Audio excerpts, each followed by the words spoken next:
niining naghinapos nga mga adlaw sa kalendaryo sa atong simbahan. Kay karon mao man ang katapusang simana sa atong kalendaryo sa simbahan. Gani ngaging Domingo mao ang katapusan nga Domingo sa ordinaryo nga panahon, ug karong Domingo umaabot mao na ang bagong tuig nga gisugdan sa unang Domingo sa Adbyento. Ug dinhi nining mga katapusang adlaw sa atong kalendaryo simbahan, ato usab kanunay nga nadungog ang mga pagbasa nga pasabot sa katapusan sa kalibutan. Naghisgot mahitungod sa eschaton or the last things, kamatuoran nga adunay katapusan, kamatuoran nga ang kinabuhi ug ang kalibutan matapos gayud. Gani gisaysay sa atong ebanghelyo karon nga moabot ang gera, moabot ang kagubot, moabot ang nagkalain-lain nga mga natural disasters sama sa linog, bagyo ug uban pa. Apan mga igsuon, si Kristo nagpahinumdum kanato niining pipila ka mga butang nga iyang gisulti sa iyang mga tinun-an. Una, nga magbantay kita ug dili magpalimbong. Isip mga Kristiyano, isip mga sumusunod ni Kristo, kanunay unta na kitang magbantay ug dili kita magpalimbong. Kay matud pa ni Kristo, daghan ang muanhi ug sangyaw sa iyang ngalan ug magsulti mahitungod sa katapusan sa kalibutan. Apan dili nato sila angay nga tuuhan, kay wala kita masayod kung kanus agayod matapos ang kalibutan. Gani nakadumdum pa ako niadtong before year 2000, doon na nanagna nga ang kalibutan matapos 2000, year 2000. Diba nakadumdum pa kamo ato nga daghan mga tao tungod sa kabalaka bindita na og mga kandila kay maura kuno ang musiga, mga biniditahan na kandila. Doon na po'y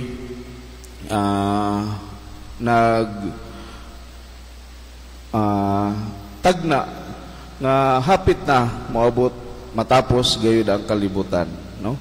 Gani ilang gitagna pinaagi sa mga paghitabo karon sa kalibutan. Doy gera sa Ukraine, gera sa Israel ug Palestine, ug sa mga nagkadaiyang mga natural disasters, no? Bagyo ug linog. Apan matud pa ni Kristo nga dili kita angay nga mutuo niini, kun dili magbantay kita niining mga bakak nga mga panagna, tungod kay wala kayo nasayod bisang kinsa kanus matapos ang kalibutan. Ikaduha, giawhag usab kita ni Kristo nga dili kita angay nga mahadlok. Tinuod kining mga butanga moabot, apan sayod kita nga isip mga Kristohanon ang Ginoo nagpasalig kanato nga kanunay siyang mag-uban kanato. Kinahanglan atong lig-unon kanunay ang atong pagtuo sa Ginoo, ug dili kita angay mahadlok pag-abot niining mga butanga. Ug ikatulo, nga atong hinumduman kanunay nga tinuod ang kamatuoran nga adunay katapusan ang tanan. Atong nadungog sa unang pagbasa nga gani ang mga gingharian mga tumpag dinhi sa atong ebanghelyo.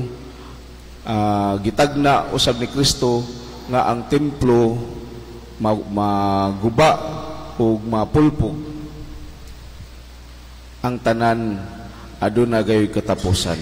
Walay magpabilin dinhi sa kalibutan bisan gani ang atong kinabuhi. Mao nga giawag kita karon nga mag-andam o mangandam kita kanunay sa atong kinabuhi. Unsaon man nato pagpangandam sa atong kinabuhi? Usa lamang ang gusto nga itudlo ka nato ni Kristo. Mao ang nga diha sa atong pagpangandam sa kinabuhi, kinahanglan maayo ang atong relasyon sa Ginoo, pinaagi sa atong maayo nga relasyon sa atong isig katawo. Maora ka na ang magmater sa atong kinabuhi. Gani nakadumdum ako sa usa sa mga wali ni Pope Francis, kay kita mga tao mahadlok man kita maghisgot mahitungod sa kamatayon, mahadlok kita maghisgot mahitungod sa katapusan. Matod pa ni Pope Francis sa usa sa yang mga wali, it is good that once in a while we have to think of our own death. Mas maayo kuno nga matag karon og unya ato usab hunaon ang atong kaugalingon nga kamatayon, because by doing so we will realize what matters most in life. Sa atong paghuna-huna sa atong kamatayon, atong maamguhan unsa ra di ay ang importante sa kinabuhi.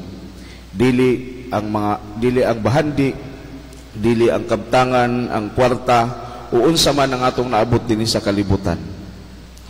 What is important is our relationship with God and with our brothers and sisters.